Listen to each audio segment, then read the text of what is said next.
என் மேல ஏத்தி கொண்டுட்டு நீ வெட்டியா உங்க ஊர் காண்டி தான் பேசுறேன், உங்க கோயில் காண்டி தான் பேசுறேன், என் வீடு காண்டி பேசுறேன்.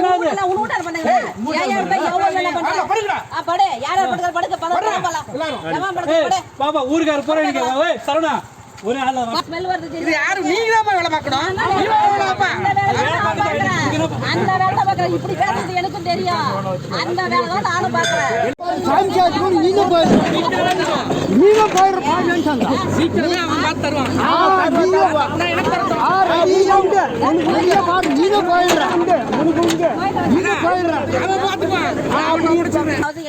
பொதுமக்கள் மரியாதை கொடுக்கற மாதிரி நீ நடந்துக்கணும். பஸ்ல இப்படி ஆட்சேபனை கேட்டீங்களா?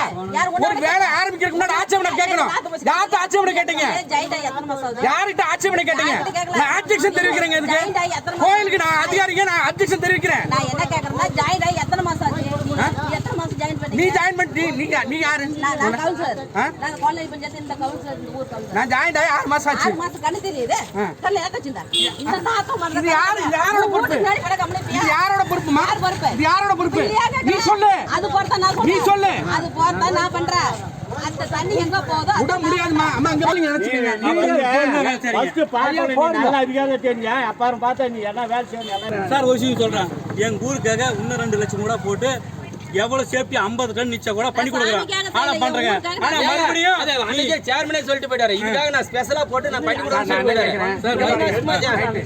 கோயில் வாசல்ல சாக்கடை விடுங்க சார் இது ஒண்ணு கோயில் வாசல்ல எப்படி விடுறாங்க? யார்காண்டி போறாங்க? அப்படி பார்க்கணும். சார் இப்படி சொல்றேன், உங்களை கோயில் வாசல்ல இதுல போனா நான் சொல்ற வழி கேப்பீங்க. சார் இப்ப 100% உங்களுக்கு ஒரு சின்ன பிரச்சனை பேசுவோம். சார் அளவுக்கு இல்ல சார், 100% உங்களுக்கு எந்த பிரச்சனை மாத்தி சொல்ல விளையாடுற அப்படி நீங்க சொல்ல விளையாடுற அப்படி கேளுங்க. 50 பேர் உட்கார்ந்து பேசுறங்க நீங்க இல்ல இந்த முனையா சத்தியமா நீங்க சொன்னாங்க சார், நாங்க இல்லன்னா பண்ண மாட்டேங்க. நான் மாத்தி பேசுறீங்க. அதான் நீங்க என்ன பேசுவீங்க சொல்லி தான் அன்னைக்கு நான் வீடியோ எடுத்து வச்சிருக்கேன். இப்ப அப்ப நீங்க திரும்ப வேலை செய்றீங்க கோயில்ல என்ன வேணாலும் நீங்க நினைச்சுக்கங்க. ஃபர்ஸ்ட் பாக்க நல்லா அதிகாரம் தெரிஞ்சா அப்புறம் பார்த்தா நீ என்ன வேலை செய்யணும். என்ன வேலை செஞ்சீங்க? ஆமா நீங்க சொல்லுங்க சார். நீங்க என்ன சார் தெரியுமா?